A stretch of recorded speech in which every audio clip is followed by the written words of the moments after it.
99 Intrepid. 2000. Oh, wait a minute. Yeah, this is the, go ahead. This is the 2000 Intrepid with the engine running. We fired it up. You can hear the knocking.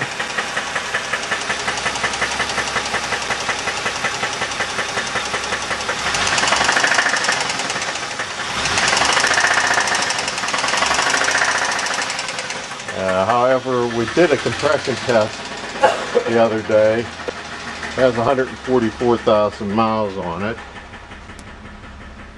This can be seen by that. The thing fires right up. Mountain coming up in about 2 weeks.